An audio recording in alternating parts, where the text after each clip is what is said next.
બધી વાતો અમે થોડી બધાને ગોતીને કરીએ.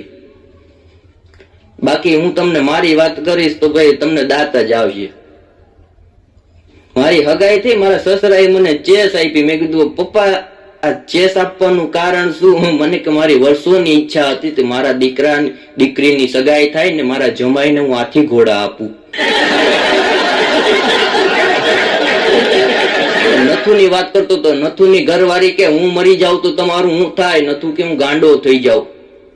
એ કે તમે ગાંડા થઈ જાઓ એમ? એ કે હા ગાંડા થઈ જાઓ. એ કે તો તમે બીજા લગ્ન કરો. નથુ કે ગાંડા તો ગમે એ કરે. એક ભાઈ મને પૂછ્યું, મને કે માં અને પત્નીમાં ફેર હું? મેં કીધું માં માથે હાથ ફેરવે ને તો વાર ઉગે, અને પત્ની જો હાથ ફેરવે ને તો નોન એગ્રીકલ્ચર. હમણાં મારી બગલમાં મચ્છર બેઠું તું, મારવા જતું તો મચ્છર બોલ્યું, મને કે રેવા દ્યો. ટાઢ એટલી બધી પડે, ઘડી ગરમીમાં આવ્યો.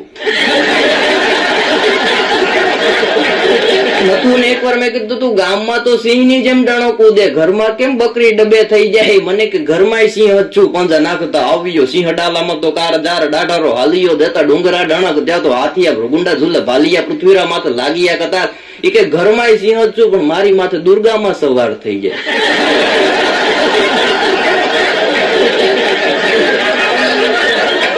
નથુની ઘરવાળી એકવાર કીધું કે તમને જ્યારે એમ કહું મારે પિયર આવો ત્યારે તમે ના કેમ પાડો? નથુ કે ભાઈ આપણે એકવાર જ્યાંથી છેતરાણા હોઈએ ને ત્યાં પાણી મૂક્યું, બીજી વાર જવાનું નહીં. એક પત્ની એના પતિને હવારમાં કીધું કે બકા, કે હા, કે મારું અડધું માથું દુખે. ઓલો કે તો ગાંડી હોય એટલું દુખે. તેજી મેં ભાઈ નાખું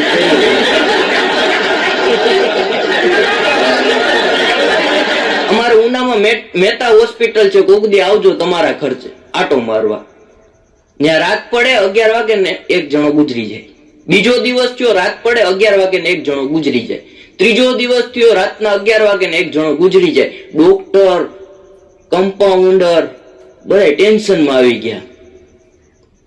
પ્રમુખ ટેન્શનમાં. એ કે આ દરરોજનું રાતના 11 વાગે ને એક જણો ગુજરી જાય, રાતના 11 વાગે ને એક જણો ગુજરી જાય. આની પાછળ રહસ્ય શું છે આપણે જાણીએ. અને 11 વાગવાનો સમય થયો, 10:30 વાગ્યાના ડોક્ટરો ગોઠવાઈ ગયા, કમ્પાઉન્ડર ગોઠવાઈ ગયા, અને બધા પ્રમુખ ને એ બધા ગોઠવાઈ ગયા. જેવા 11 વાગવા આવ્યા ને એટલે કામવાળી બાઈ આવીને સીધી ઓક્સિજનના નરી ઉપર પગ મૂકી દે. જે ઓક્સિજન ઉપર હોય એ ગુજરી જાય. પછી ખબર પડી કે કામવાળીએ તમને મર્ડર કરી નાખ્યું. અને ડોક્ટરોની મજા છે. દુનિયામાં 3 પ્રકારની સ્ત્રીઓ હોય મનોજભાઈ. પહેલી સ્ત્રી જેને આપણે પ્રેમ કરીએ, બીજી સ્ત્રી જે આપણને પ્રેમ કરે, બીજી સ્ત્રી જે આપણને પ્રેમ કરે, અને ત્રીજી સ્ત્રી જેની હારે આપણા લગ્ન થાય.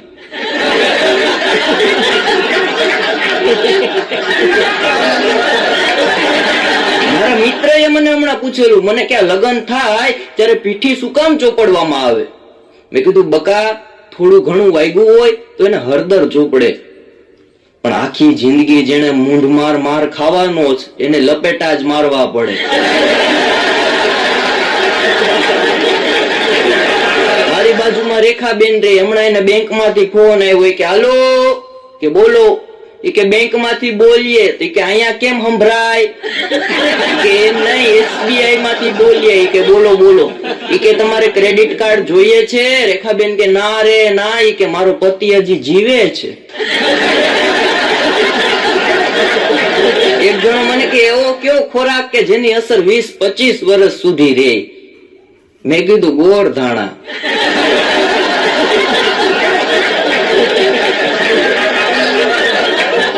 એક જણાની પત્નીને નાક કરડી ગયો એટલે મેં કીધું ઓય તારી પત્નીને નાક કરડી ગયો. મને કે એમાં કઈ મૂંઝાવાનું ન હોય. પણ મેં કીધું ડાલા મથા જેવો નાગ કરડી ગયો. મને કેવા ટેન્શન લ્યો માં? કીધું પણ મરી જાય. મને કે મૂંઝાવ માં? કીધું પણ નાગ કરડી ગયો. મને કે એવું નથી, દર અઠવાડિયે નાગ ઝેર રિચાર્જ કરવા આવે છે.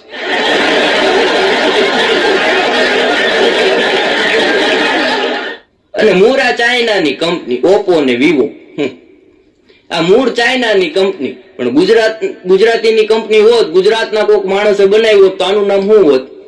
ભોપો ને જીવો. મોબાઈલ ભાઈ ઉપાડા લીધા કોઈ અત્યારે ભૂકા કાઢી નાખે. એક બુકમાં મેં વાંચેલું મનોજભાઈ, એક બુકમાં એક જ લીટી નહોતું પણ બહુ વાત જોરદાર એને કહી દીધી કે મારી 9 વર્ષની દીકરી આજે ટેકનોલોજીના અભાવે 19 વર્ષની થઈ ગઈ. મારી 9 વર્ષની દીકરી આજે ટેકનોલોજીના અભાવે 19 વર્ષની થઈ ગઈ. અને અટાણે માણસોને 2 વસ્તુ ગોટારે ચડાવી દે, એક ટીવી અને બીજું બીવી. બેમાં થોડો તફાવત છે. પહેલો તફાવત તમને કહી દઉં, ટીવીમાં સ્વિચ આવે બંધ કરવાની, ટીવી ચાલુ થાય. બીજો તફાવત કહી દઉં, ટીવી બગડ્યું હોય તો રિપેર થાય, બીવી બગડે તો કોઈના બાપનું ન માને. અને છેલ્લો તફાવત કહી દઉં, ટીવી વાળા સ્કીમ કાઢે, જૂનું લઈ જાઓ, જૂનું દઈ જાઓ અને નવું લઈ જાઓ. આમાં આપણે કહીએ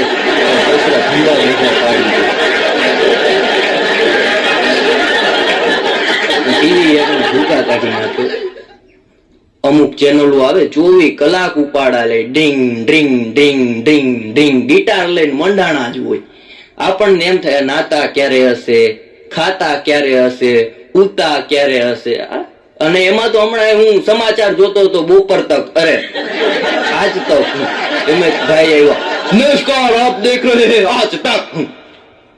મહેસાણા में एक लड़की का अपहरण हुआ, देखिए 9:30 बजे. એનું અપહરણ જોવું આપણે 9:30 જાગવાનું ને. ટીવી ની વાત કરી, હમણાં ગામડામાં નથુભા હમણાં ટીવી લઈ આવ્યા, ભેંસ વેચીને ટીવી લાવ્યા. મેં કીધું નથુભા આ શું કર્યું? મને કે ટીવી લાવ્યો. પણ મેં કીધું ભેંસ વેચીને ટીવી લવાય? મેં કીધું ભેંસ હોય તો દોવા થાય, મને કે ટીવી હોય તો જોવા થાય. પણ મેં કીધું એમ નહીં, ભેંસ હોય તો દૂધ આપે, મને કે ટીવી હોય તો સમાચાર શુદ્ધ આપે. મેં કીધું નથુભા હજી તમે સાંભળો, ભેંસ હોય, ભેંસ વિહાય તો પાડી આવે. મને કે બટા તને નો ખબર પડે, ટીવી હોય તો દીકરાના ઘરે લાડી આવે.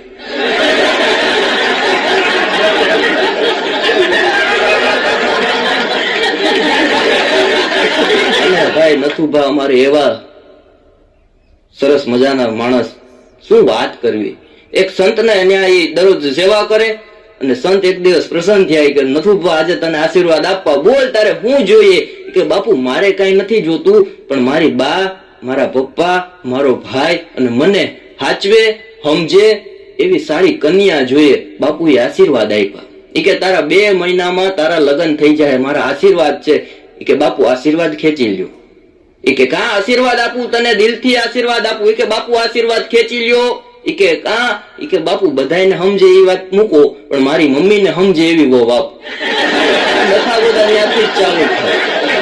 ભાઈ મને પૂછ્યું, મને કે માં અને પત્નીમાં ફેર હું? મેં કીધું માં માથે હાથ ફેરવે ને તો વાર ઉગે, અને પત્ની જો હાથ ફેરવે ને તો નોન એગ્રીકલ્ચર. હમણાં મારી બગલમાં મચ્છર બેઠું હતું, મારવા જતું તો મચ્છર બોલ્યું, મને કે રેવા દ્યો રેવા દ્યો, ટાઢ એટલી બધી પડે, ઘડી ગરમીમાં આવ્યો. નથું ને એકવાર મેં કીધું તું ગામમાં તો સિંહ ની જેમ ડણો કૂદે, ઘરમાં કેમ બકરી ડબે થઈ જાય? મને કે ઘરમાં સિંહ જ છું, પંજા નાખતા આવ્યો, સિંહ ડાલામાં તો કાર જાર ડાઢારો હાલિયો, દેતા ડુંગરા ડણક, ત્યાં તો હાથિયા ગુંડા ઝુલ્લે ભાલિયા પૃથ્વીરા માથે લાગિયા કતાર. એ કે ઘરમાં સિંહ જ છું, પણ મારી માથે દુર્ગામાં સવાર થઈ જાય.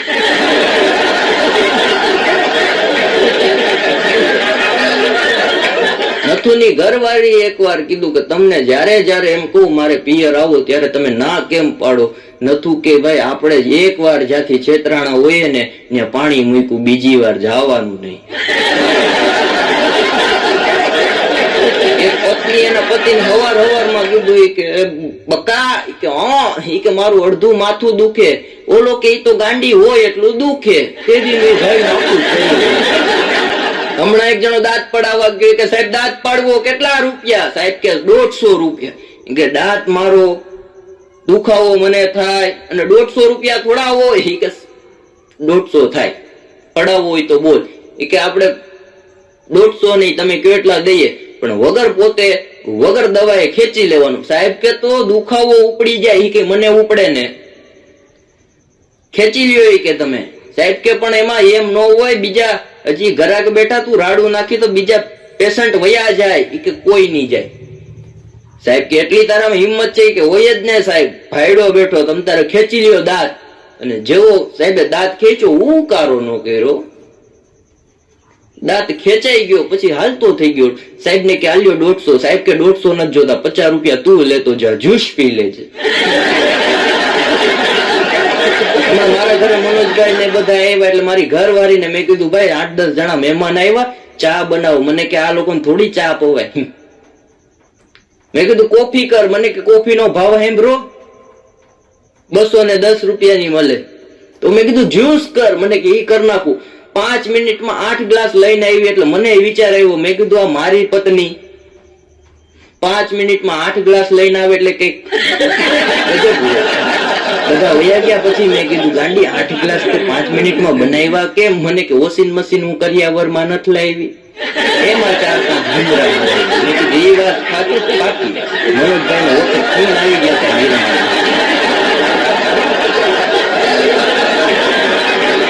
પણ સાહેબે 50 રૂપિયા આપ્યા કે આલે 50 તું જ્યુસ પી લેજે. એટલે પેશન્ટ તો વયો ગયો, પણ 4-5 દી પછી બધા ડોક્ટરોનો સેમિનાર થયો. એમાં ડોક્ટરો બધા ભેગા થયા. એમાં ડેન્ટિસ્ટ 2 જણા અમે વાતું કરતા. કે 3 દી પહેલા એવો પેશન્ટ આવ્યો ને, 32 વર્ષની પ્રેક્ટિસમાં કોઈ દી એવો પેશન્ટ નથી જોયો. એ કે કેવો પેશન્ટ હતો? એ કે દાંત પાડ્યો, ઉકારો ન કર્યો. એ કે તો બીજા ડોક્ટર હતા, એ કે લાંબો ને કાળિયો હતો. એ કે હા. મૂછું આમ ક્રોસમાં હતી. કે હા. એ કે પોતું મારી ત્યાં મરાવીને ગયો હતો. મેં એને કીધું અડધી કલાક બહાર બેઠ, તો એ તારે ન્યા આવ્યો.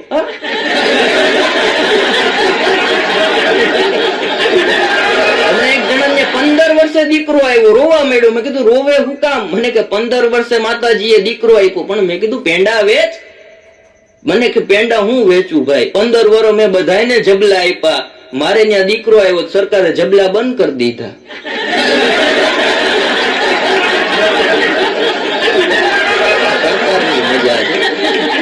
હમણાં અમારે એક વકીલ સાહેબ સટ્ટો રમતા પકડાણા. એટલે પોલીસ સ્ટેશને હું ગયો. મેં કીધું સાહેબ વકીલ થઈને તમે સટ્ટો રમો? મને કે સરકારે જ કીધું ખેલે ગુજરાત. 2011માં એક ભાઈની જાનમાં હું ગયો હતો, કડકડતી ઠંડી, અને જાનમાં અમે ગયા. પણ જાનમાં ગયા ને એ ભેગા તો સાહેબ અમારું સ્વાગત કર્યું એ લોકોએ ફટાણામાં. અને પહેલી વાર જિંદગીમાં આપણે ફટાણું સાંભળેલું કે ક્યાંથી આવ્યા રે, ક્યાંથી આવ્યા રે, અરે ક્યાંથી આવ્યા રે, ક્યાંથી આવ્યા રે, આવા બળદના ઓઘા જેવા ક્યાંથી આવ્યા રે. ઇન્વિટેશન આપ્યું ને આવ્યું.